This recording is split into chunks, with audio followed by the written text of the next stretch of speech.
What is going on, FA Nation? John Impemba here with James Grande. Welcome into the Fantasy Alarm MLB DFS Game Day Playbook Live Show. Today we're taking a look at the DraftKings 8-game main slate starting at 7:05 Eastern Time.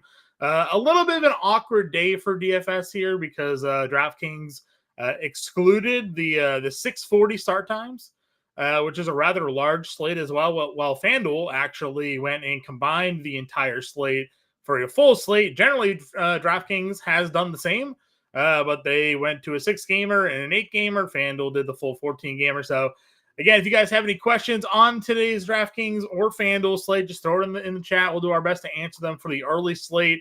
But we are going to be looking at the 8 games starting at 7:05 Eastern over on DraftKings here today. Henry Wilson did the playbook. Your James Grande did your affiliate pick'em articles there for Prize Picks, Sleeper, and Underdog. So check those out. Man, how we doing? Happy Friday. Happy Friday. We're doing. It is Friday.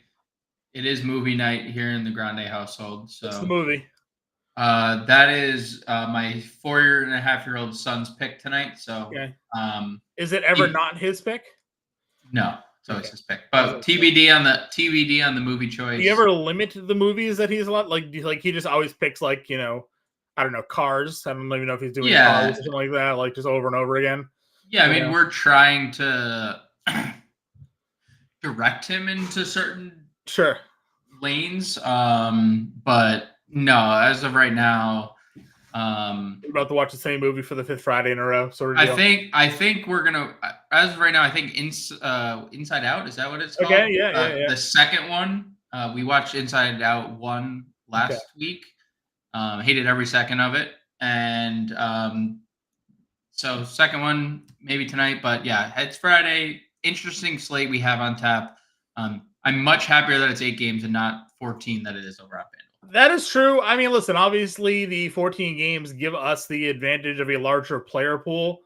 And, oftentimes that means we can create some different lineup combinations because there's more players to pick from. But with just the 8 games, this is the board that we are dealing with here. We appreciate you guys tuning in. Dwayne popping in says we need a low-owned pitcher because the chalk never hits. It seems that may be the truth here for of late. DePrince in on time. Dwayne saying everybody's in on why is everybody playing cores? Well, we'll talk about that certainly. And then Power talking about Bregman being out tonight killed 2 of his lineup builds there. So we will get through all of this here for you. If you have any questions or comments, throw them in the chat. We're happy to get those to you for you. Your top rostered starting pitcher today is also your top price starting pitcher today.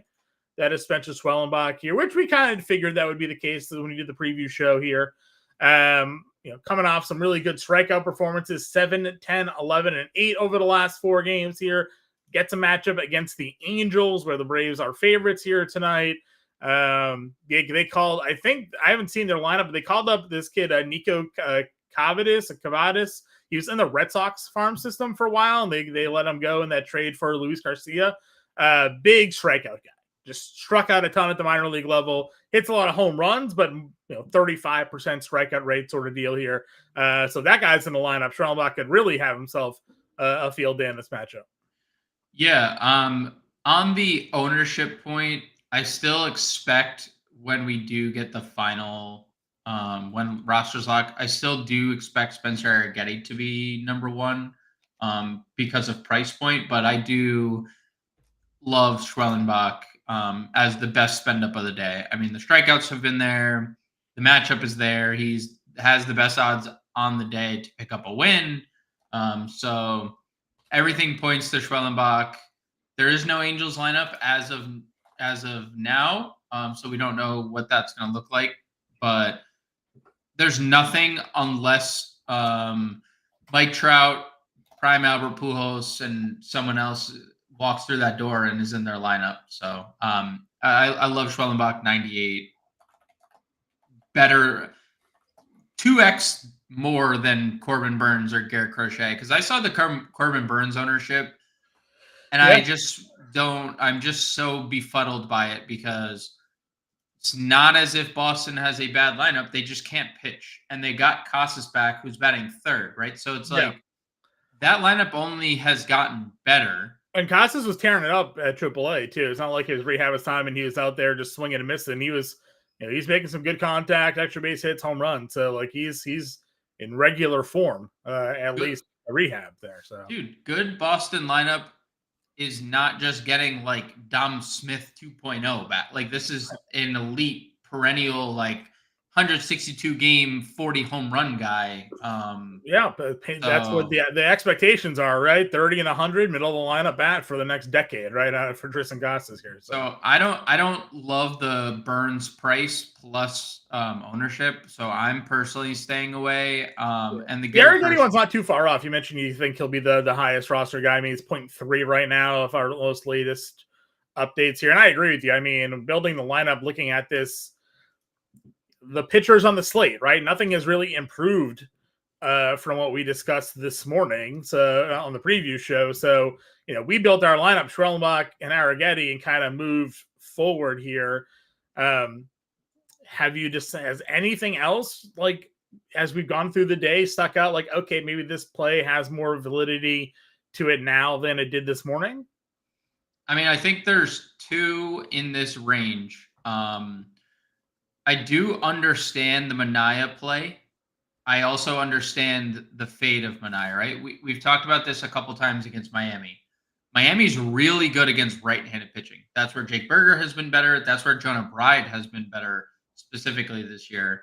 And Manaea's been pretty consistent. I'd say a little bit on the lucky side, but overall pretty consistent. Miami, even since the All-Star break, when you break down that sample, they're a bottom 5 offense in the league against left-handed pitching. And I think that's where you kind of have to look at the sample with this team because it's just so different from the start of the year until the break. They traded everybody. Yeah. So they're still a bottom dwelling offense against left-handed pitching over since the All-Star break.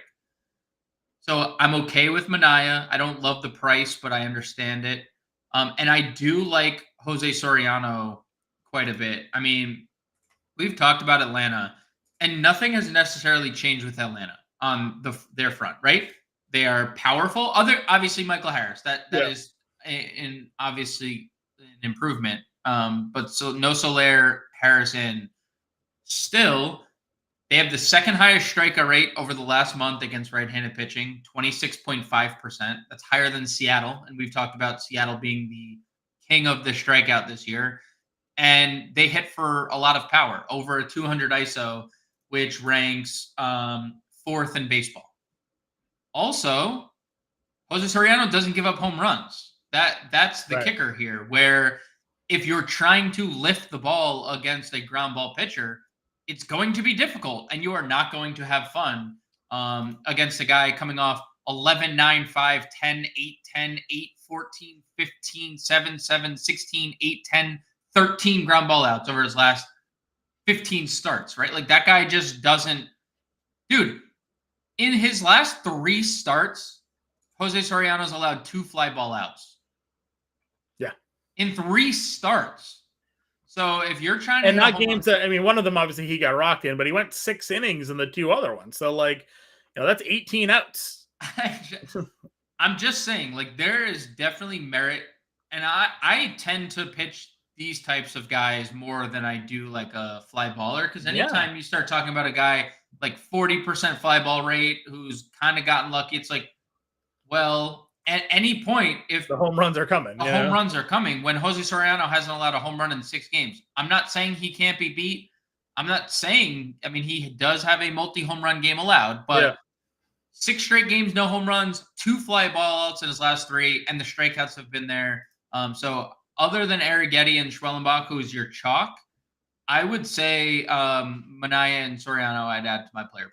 Yeah, fine by me. Again, the ground ball rate there certainly plays up, and Atlanta's overall lineup struggles, are certainly prevalent in the strikeout rate for them as well. Soriano, for all the ground balls he gets, he's not just strictly a ground ball guy. Like, he has some strikeout appeal there. Thoughts here as we work our way down the list, though. I mean, that's just your 8K and above tier. When we looked at it this morning, there wasn't a ton that we were overly excited about here. Has much changed for you and your thoughts on like Waldron and Coors, or Robleski with some win value against St. Louis. Like, what are your thoughts as you kind of look at the second half of pitching? It's bad. And nothing has necessarily changed for me. Yeah. I was like, for a short period of time, thinking about Aaron Savale, given the Guardians have been against right-handed pitching for kind of an extended period of time, and we've talked about this. Like, obviously, they have really good baseball players, right, on their team, and eventually, those really good baseball players are going to be really good. Like, Jose Ramirez has been great. Steven Kwan's been decent. Still, last month, 27th in OPS against right-handed pitching. So, not that I think Savali's been anything great. Signs of life, maybe, since the trade outside the Washington start. And then Robleski, who we talked about yesterday. I mean, like, the problem is St. Louis has 8 righties in their lineup tonight. It's like, that doesn't feel great. I think the strikeouts at the major league level will eventually be there, but they haven't been there, and that's a problem. Plus, look at the pitch count. I mean, if this is not what the Dodgers and Dave Roberts do with pitching, then I mean, you haven't been paying attention, because even in a start where he looks great against Houston, and a start against Boston where there's no damage whatsoever, 82, 83 pitches. It's like, so... And it's probably like his pitch count's 80, but he's in the middle of an at bat in those ones. So like a few extra pitches end up getting thrown, right? So, I mean, like, those two are mildly interesting, but there's nothing else that even remotely kind of stands early out. Ownership has some interesting notes on Gavin Williams here. Sure. Again, this is a guy that has largely pitched well against bad teams, but he did just go into Minnesota, held them to 1 run. Was a top pitching prospect. He was a top 50, I think, overall prospect in baseball last year. Had some rough outings against Baltimore. I think most of the league can say that. I did have 8 strikeouts in that game, though. Struggled against the Padres. I think most of the league can say that. Do you think there's some merit to Gavin Williams at just $6,600 today? Yeah, I mean, I think you won't find many pitchers at this price with the strikeout appeal that he has. I think that's always something that stands out, right? Because, like, you're not going to win a tournament with, like, a guy striking two guys out. You need strikeout appeal. So, in the starts prior to Minnesota, like, even in that Baltimore start, he had 8 strikeouts. Yep. And then the Detroit starts 8 and 9 in the 2 games prior. He even struck out 5 Padres, which doesn't seem like a lot, but that might as well say 10 if it's 5 against the Padres. In 3 2/3 too. So we had 11 total outs, and 5 of them by strikeout there. You look at some of, like, the Gavin Williams expected numbers, and obviously, like, they're expected, right? They're peripheral numbers. They're not the real numbers. His xFIP is 3.7. I mean, he has well over a strikeout per inning, 24% strikeout rate. His Sierra is 3.86. So, like, suggesting he's been a little bit unlucky. We just saw the Power posted the Milwaukee lineup. It's like, I don't know why they're batting this kid Black third, and I know they didn't want to do the Mitchell thing anymore because Mitchell doesn't have, like, a ton of power and Black does. It's, they probably should. I know that maybe, like, breaking up the righty lefty thing, but it's fine. Okay. We're taking he's 5.5 strikeouts is his line tonight. It's at -125 in the over. So you tell him he's going to get even 5 to 6 strikeouts. I'd be pretty happy with that. Plus 160 to get the win. It's not like the most favorable line on the board. Kind of like in the middle, for reference, Shaman I is -115 today to pick up the win. Swellenbach is plus 110. So those are the 2 favorites there on the board today.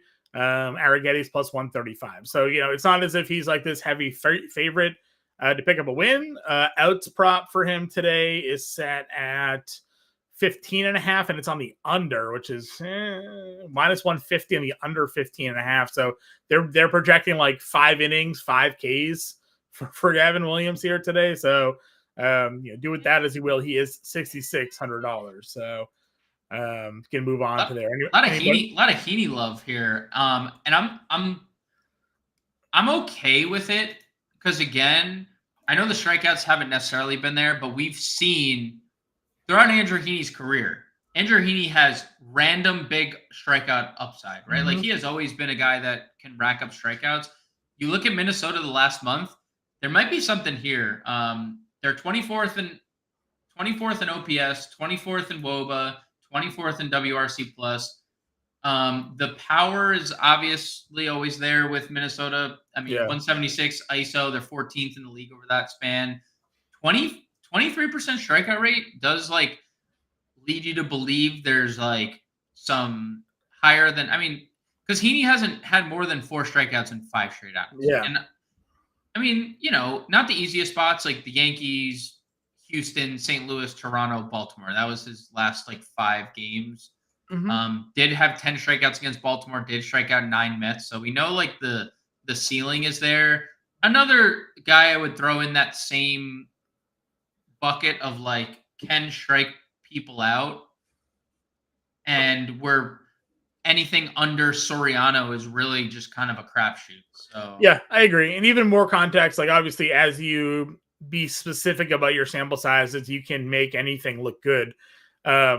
Or bad for that matter. So the last 2 weeks, you did 30 days. Last 2 weeks, Minnesota 5th most plate appearance against a lefty. So in terms of scale of league wide, it's a pretty healthy sample size against left-handed pitching during that stretch there. 265 isolated power number against lefties over the last 2 weeks here. That's a bit scary. Now, again, small sample size. They face one bad lefty that they rock, and that number is going to be through the roof. But Sans Buxton now. Sans Buxton, right? But like Willie Castro hits lefties really well. He's homered in like back-to-back games for them. They have Royce Lewis and guys like that. So there's risk because that team does hit a lot of home runs. So, but Texas is home. Maybe some win equity put into there. So, sure, if you're scrounging around looking for some value, you can. Anthony's got Minaya and Arrighetti. Should I force Corbin Burns? No, I mean, we're not really in on Corbin Burns here tonight. I know he's pitched well against Boston this year, numbers wise. So there's some like BVP. I know you're not a huge believer at all in BVP numbers, but on this season especially, he has handled the Red Sox well. But for me, I'm rather going Schwellenbach and Arrighetti, and I like the Soriano call as a little pivot there.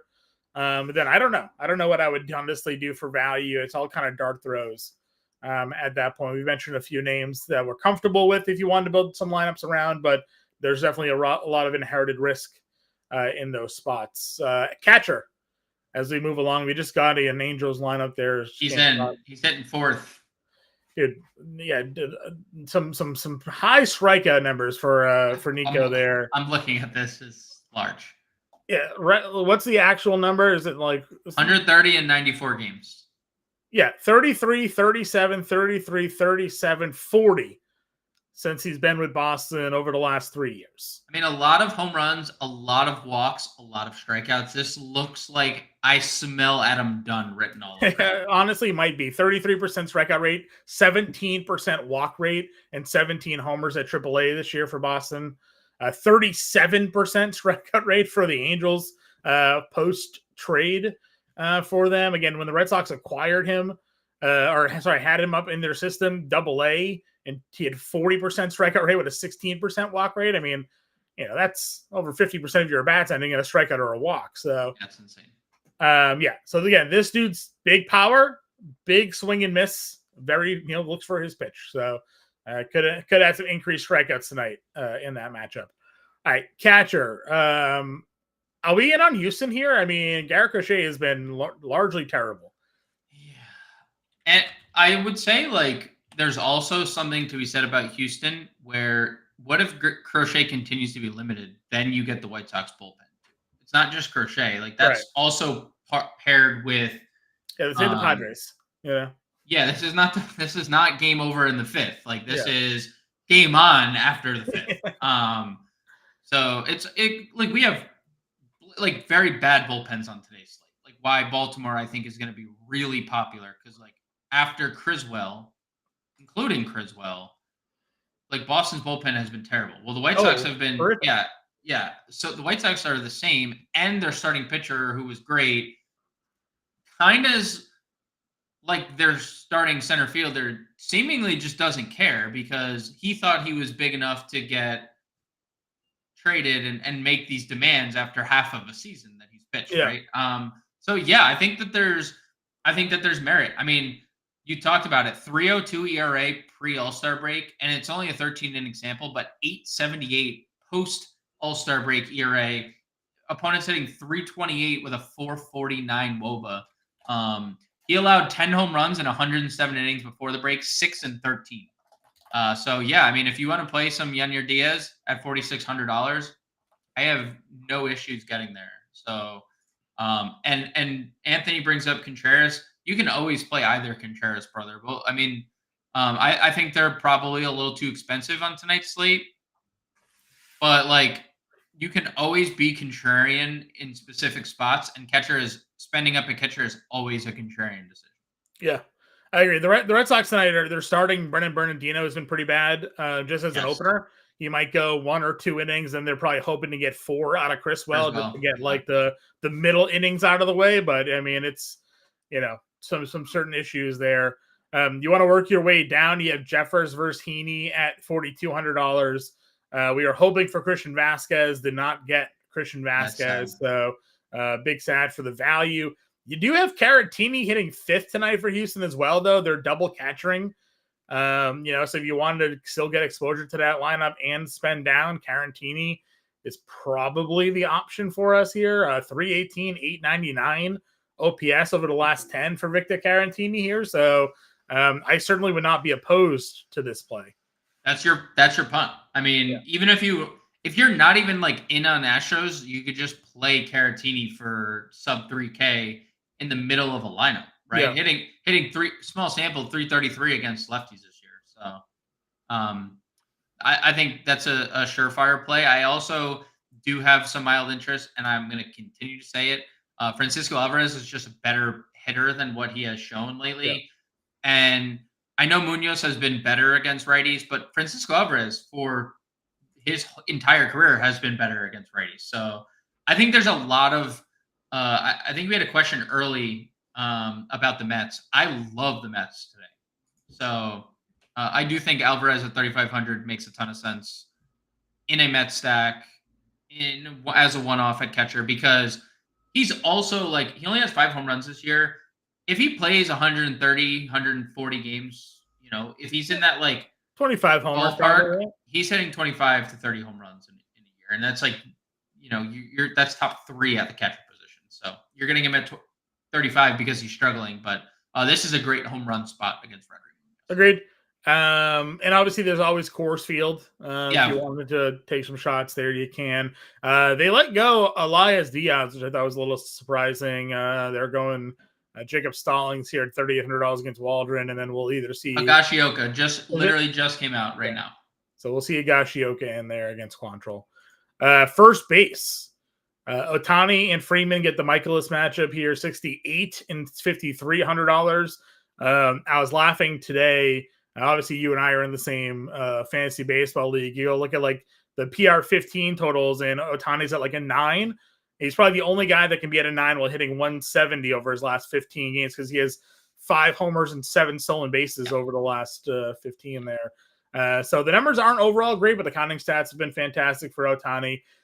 Cronenworth versus Quantrill and Coors at $5,200. If you want to get that first base, second base eligibility there. Berger against Minaya. I know we talked Minaya, but he's $4,800 in this spot. Yeah, I don't know if I'm going to do the returning of Casas. I'll wait and see on that one, but the pricing is probably appropriate for him. Yeah, the pricing, the ceiling you have to price him up. Probably a little too fast for me, like you said, but I'm good there. I'm good on both Dodgers. Michaelis has been pretty bad against lefties, so if you want to get to either of them, perfectly fine. Cronenworth, not really scared of the price. The question earlier about Coors was interesting because, the Padres' implied total started at 6.4. Its live number is 6.7 implied runs. They're a better road team. They're great against right-handed pitching. And not that Quantrill gives up a ton of home runs, and that's obviously what you are like longing for when you're stacking cores and just like hoping for a stack. But like, I don't like this is typical for cores, right? Where teams are popular, teams are heading in, and you have like 7 of the top 10 most popular bats in that same game. So like you don't have to stack cores, but like when you're building out a lineup, you don't necessarily want to look and be like, yes, the White Sox have a 3.2 implied run total. I want to stack them and be different. Well, they have 3-point run total for a reason. When the Padres have a 6.7 run total that has grown throughout the day, like there is a reason for that. So I would definitely get to Padres and like Cronenworth at 52 does not like scare me off the price. I think I want to ask you, I think Pete Alonso is simply too cheap for the price. Like I understand that there's like been an incredibly wide range of outcomes for most Pete Alonso games today or this year, but like he had 4 hits the other day. Like who saw that coming, right? 4 hits and like I don't know. I'm just maybe in on the Mets more than. I mean, it's Rodri Munoz, but we do know like they're pretty heavy splits against lefties for him. Yeah. So we'll talk Mets for sure, like Jeff McNeil and Nimmo, and if he's in the lineup tonight, and guys like that from that side of the plate. Certainly have some more upside. And Alonso, I mean, the Polar Bear always has upside to homer. So 1.7 home runs per 9 for righties. Sure. Remember it was like 4.3 for lefties or something like that? It's still at 3.6, so it's still there. It's still there. You get Taglia at $4,500. I know some people are fans of him. We had a question on Jonah Bride. I'm fine playing Jonah Bride at 3,100. I think he was in our lineup this morning we built. I am undoubtedly in on Jonah Bride. I am maybe invested a little too much in seasonal fantasy as well. You made the move this morning. I mean, look, he's been better against righties, but the last handful of games has been undoubtedly great. He has people hitting in front of him that are getting on every at bat. I mean, in Xavier Edwards or Jake Berger, they are in scoring position every single time Jonah Bride comes to the plate. Yeah. And if Jake Berger hasn't homered Xavier Edwards, if he hasn't homered him in, then there's someone in scoring position. So I think Jonah Bride, unfortunate for him that he lost that third base eligibility, because I do think there was like a little more value to him at having both eligibilities. But yeah, if you're not playing Manaea and think that there has been some luck on his side, then I do like Jonah Bride at 31. I will say I also kind of like, if you're not playing Heaney, I do kind of like Carlos Santana, who's notoriously good against lefties. Second straight day, they've hit him second now against a lefty. And I think that's a little bit interesting as well. So between like Bride and Santana, I think they're the value plays. I don't know what your thoughts are on Tyler Black hitting third against Gavin Williams, but he is hitting third. The only other guy I was going to bring up was Naylor. Savali's numbers just overall haven't been good. Lefties, 1 point. It's actually 1.7 and 1.8 homers allowed per 9 to lefties and righties. 468 slug, 347 WOBA to lefties there. It's almost the same thing against righties. So, Cleveland may just have a field day today, honestly, in this matchup here. So there's that. Second base. If you are spending up, there's obviously options here with Altuve, Cronenworth, the dual positional eligibility, Semien and Crew, but we've done a lot of value digging at second base for most of these slates. And Gavin Lux, Jackson Holliday, and Jeff McNeil are all right there at 35, 34, and 3,200, all in really great spots. I still feel the same way. I don't feel like veering too far away from those three players. Yep. Mikolas has been terrible against both splits, and Gavin Lux continues to just hammer baseballs. No reason not to love that spot for the Dodgers. And doesn't he provide he provides you, if you're playing Dodger stack, that's your value. Hitting fifth, the only way you're comfortably getting Betts, Freeman, Ohtani is with Gavin Lux, and obviously you're going to have to dumpster dive elsewhere. But Lux makes a ton of sense. Holiday, obviously. Your Victor Caratini, Jonah Bride, Gavin Lux start gets you. Hey, Ohtani, sounds like 3 home runs to me. That's all I'm saying. Holiday's obviously had a tough few game stretch. But he's not going to face lefty here. I would say maybe he does, but I don't see Bernardino even being remotely like relative Yeah, in I this mean, spot. he might get 1 AB because they moved him up to 7 now. Yeah. He's not hitting eighth or ninth anymore. I do find it also funny Baltimore rolling out their left-handed lineup, Yes. even though it's Bernardino for an inning and then a righty. Yep. Kind of Yep. why? Like they know what Bernardino is gonna do. Like, why are you? Yeah, and they're so quick to pinch hit for who they want, right? Like they're so quick to play the matchups, but like, Yeah, guys, hello. He's gonna pitch an inning at most, but anyways, so you got Cows are hitting like 6th today, got Holiday hitting 7th. But yeah, all of them are fine. And of course, McNeil here in a great spot. I don't. If you want to play Brandon Rodgers, you can. He's been hot. He's at home. And historically, they always said righty is better against a knuckleballer than a lefty. Even though I don't know how that plays out because nobody knows where that pitch is going. But that was always kind of the idea behind it. So I think there's also something to be said about potentially the lack of movement on the knuckleball in course. Sure. No? Yeah. Like talk about how flat pitches become in course to begin with. Now you're talking about now you're talking about a pitch that is like required to move or else it will get hammered and you will not pitch in the major leagues anymore, right? Yeah. So I don't know, just throwing that out there too. I think the Rockies are a great alt stack always because they're never the ones that are talked that nobody plays. Agreed. Third base up here, Ramirez, as I mentioned, Savali just struggling against everybody. Royce Lewis here against Heaney at 57. You have Devers versus Burns. Machado, Riley, your top guys in the 5K range. Machado was the cover of our preview show this morning. Again, talking Padres. I'm all in here. But if you plugged in any of those guys, again, I wouldn't really argue with you. Yeah, I think there's a case for all of them.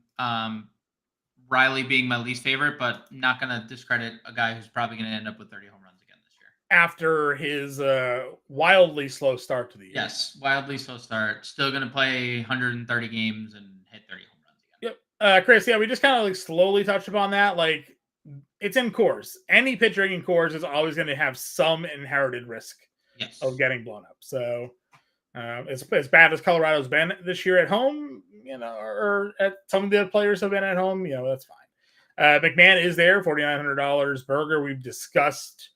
Thoughts on this mid-tier range? Obviously, Vientos homered twice. Had to mention here from Chris. He's got a whole stack of Mets in his lineup today. Alonso, McNeil, Winker, Vientos. I think Chris is also a Mets fan, if I remember correctly. He's from New York, I believe. So get that going on first. Yeah, well, I'm also from New York, also playing the Mets. Definitely not a Mets fan. True. I'm absolutely the other Burrow fan. I mean, I think we saw the Vientos price get to where it was because that's the player he is, right? He was a high 5, almost a 5K player. And then he went through a slump and had an ankle injury that we didn't know about. And then suddenly started playing through it, kind of getting scratched, missing games. Sitting on my bench in FSGA this week because he hadn't been playing. Sitting on one person's bench on this show, definitely not on mine. But like, dude, he has a 900 OPS. Yeah. And both home runs he hit yesterday were to right field. Like, he has a 60 power grade and can take anyone out of the park. And you mentioned there's obviously big splits with Munoz. Dude, like 1.8 home runs or 1.7 home runs per 9 innings for righties, pretty good. 43% fly ball rate, 38% hard contact rate. It's not like lefties are obviously doing more damage, but if you're putting this guy against a fly ball pitcher who has a lower strikeout rate against righties, and like I would say Mark Vientos has as good a shot as a home run as anybody else at this position, and he's $2,000 cheaper than or he's $1,000 cheaper than he probably should be. I think per dollar, Vientos is probably hitting second. He's probably my favorite third baseman of the day, just considering ceiling, which we just saw yesterday with the double dong, and price plus the home run upside that Munoz has presented us. So per dollar, I do think Mark Vientos, Mets fandom for Christopher Diaz, shout out to you, aside, I think he's my favorite third baseman of the day. I could be making that up, by the way. I thought I remembered him being a Mets fan or a fan of a team from New York. Do we think the Brewers go off tonight? Again, we talked about this with Gavin Williams. The numbers for him, like 5 innings, 5 Ks, is kind of where Vegas is leading us on this. Let's see what his earned runs prop is today. I mean, that's a good offense. Like, the Brewers are a good offense. That is a good team, good offense. So, Gavin Williams' line is only at -1.5 earned. Wow, that's legit. But it is -170 on the over. But these lines for everybody else is 2.5. Yeah, setting it at. I think you think that has anything to do with length, because you said 15 outs, right? It was like the bar that they had him. Yeah, maybe. So you think like 5 innings to earn 6 Ks? That seems what Vegas is. That's basically the line that we're getting, right? The line Vegas is giving us, yeah. For example, like Arrigetti's is -1.5 at -160. Garrett Crochet is -1 is 1.5 at -145. So there are other 1.5 earned run pitchers on the slate, all with leans on the over 1.5. They're all pretty much assuming everybody's giving up 2 here. So but still, you think the Brewers go over. Vegas doesn't think it's happening against the starting pitcher. If that's the case, it's going to have to come against the Cleveland bullpen. Yep. Yeah, and again, that's San Diego of the American. Yeah, don't get to the 9th inning. You're not touching that guy. No. Any other third baseman for you? If you're being contrarian, you can always throw like Manuel Rivera in a Miami stack. He's basically free. Okay. Powers asking for Detroit. Obviously, I think that's on the earlier slate. Yeah, or FanDuel. They got the Yankees here today. So I mean, like, are you going Yankees against Garrett Cole here today? So I don't know if you saw, like, the youth movement there in Detroit. Yeah. Jace Young. No Torkelson though. They're still letting him wither away. Well, that's not the youth. I mean, he's at this point like. Guy only hit 30 home runs last year as your top prospect or whatever. That's fair. He was going to be about 28 short this year. Yeah, I mean, I probably not. I do think that the Tigers lineup is a little bit interesting. With like the Meadows Carpenter top stack of their lineup, but like, I love Garrett Cole tonight. You even look at some of the Garrett Cole metrics. I mean, higher K per 9 than he did last year. He was the best pitcher in baseball, and he has been largely unlucky when you look at all the just had to stop giving up home runs. Yeah, just need 100%. That's really what it comes down to. That's all it is. Shortstop. We had an Ellie question earlier, and usually the answer is yes. Ellie. I can't find it, but he's another one that's not on the main slate. But yes. Ellie is always a yes. Here to Chris, Lindor or Ellie today. So a FanDuel question. I guess that's tougher for you because you're obviously more in on the Mets today. Yeah, I mean, I have some props written up on Lindor, and this is fine. We can finally talk about a lefty against Rory Munoz, like you were mentioning. 3.6 home runs per 9 innings, 50% fly ball rate, 42.5% hard hit rate.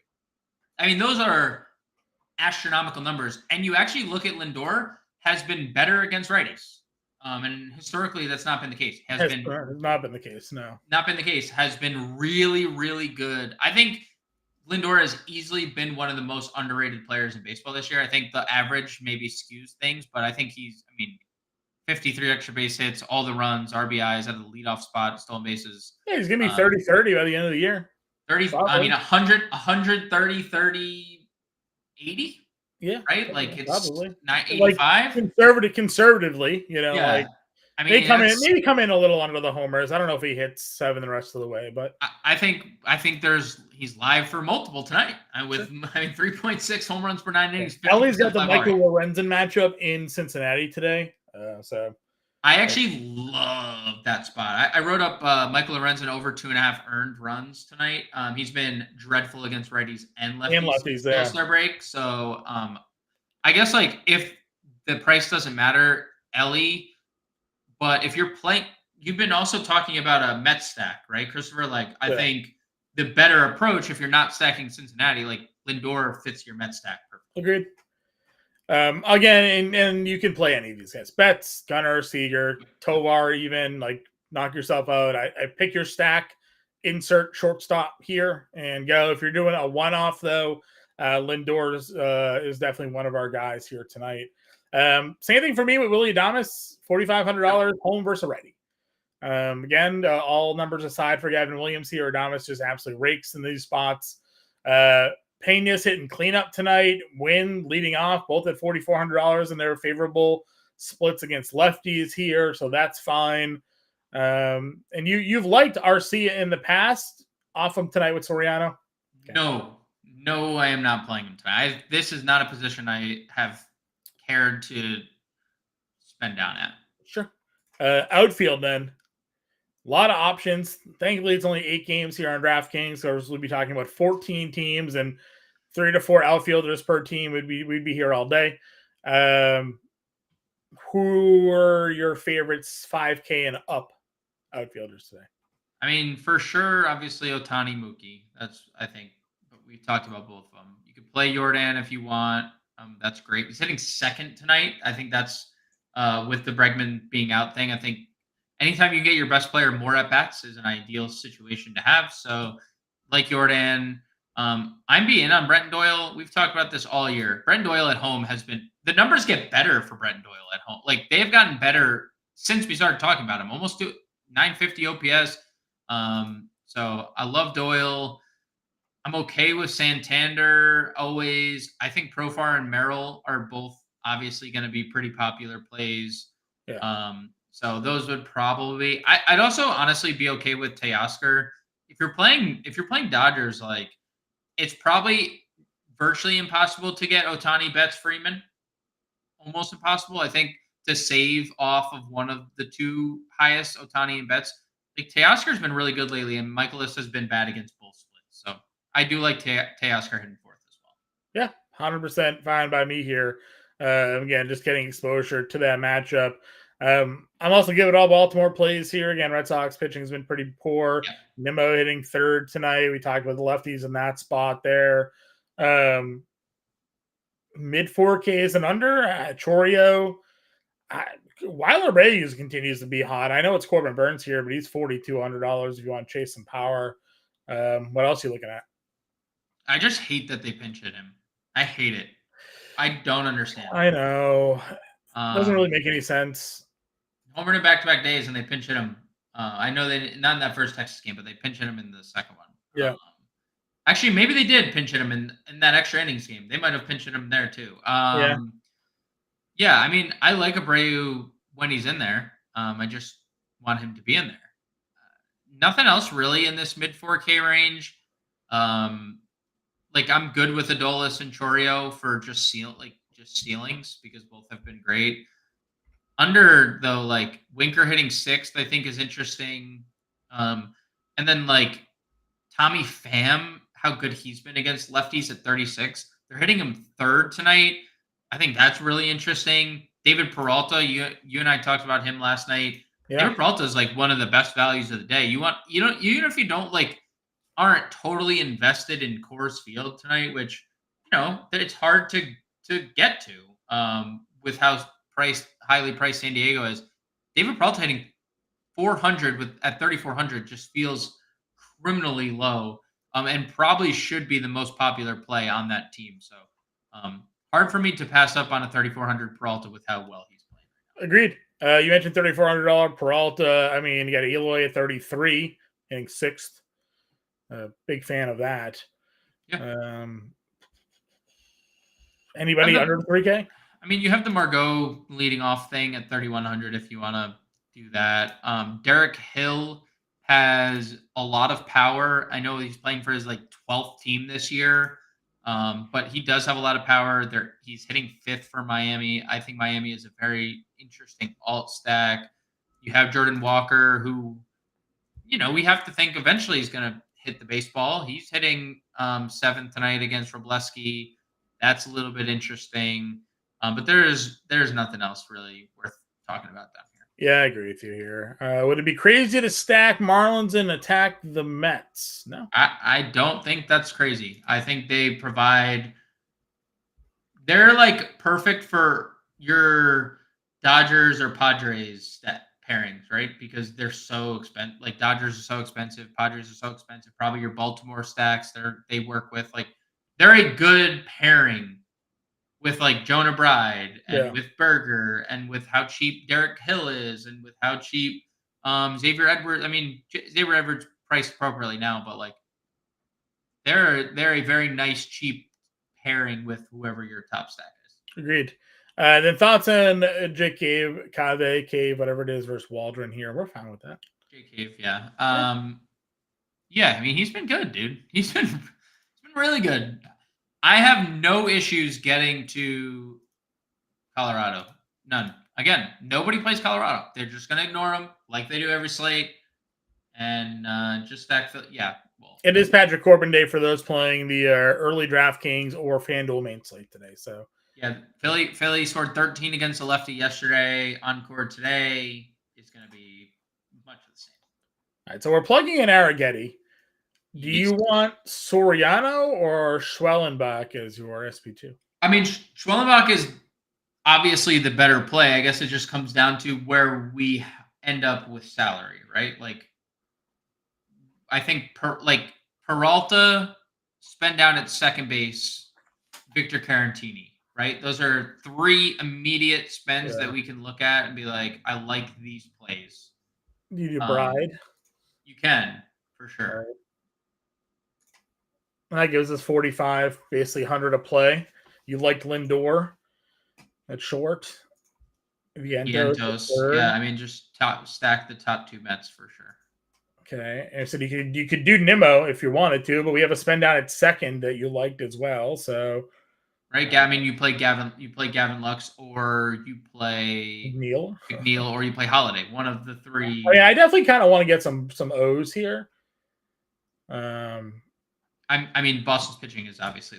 Yeah, they're pretty terrible. I guess when you're talking about bringing in Rich Hill, that's when you know it's bad. All right, so we have 48.50, so we could do like a Jackson Merrill Nimmo. Get 3 Mets. 1, 2, 3 Mets. And then Merrill Peralta hitting 6-7 tonight. Yeah. Right? Get a little cores there. Yep. All righty. Arrighetti, Schwellenbach, Carantini, Bride, Holiday, Vientos, Lindor, Peralta, Nimmo, and Merrill. A little 2-man Padres stack, a 3-man Mets stack, a one-off Jonah Bride, one-off Jackson Holiday. Victor Carantini is our catcher.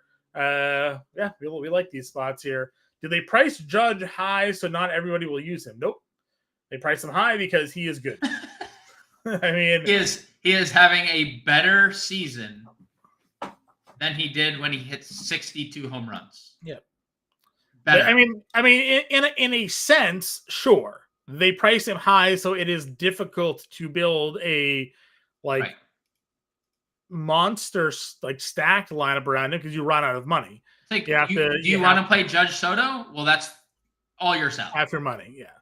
So in a way, I guess, but also like if he was $4,000, he'd be 90%, not 99% rostered. So yeah, so he's got to be Ohtani 68. We had Ohtani at 7K at one point this year, so in course, yeah, and we played it. So we would play Judge at 7K and over as well. So. And if you follow us during the NBA season, which Anthony, I know you do, we know we have played some super expensive, guys in the past there, like Westbrook and Harden and things back in the day. So, all right, example lineup for Friday: Spencer Arrighetti, Spencer Schwellenbach, Victor Carantini, Jonah Bride, Jackson Holiday, Mark Vientos, Francisco Lindor, David Peralta, Brandon Nimmo, and Jackson Merrill. Henry's got the playbook out for everybody, so make sure you go check in there. Give us a follow over on the X Machine.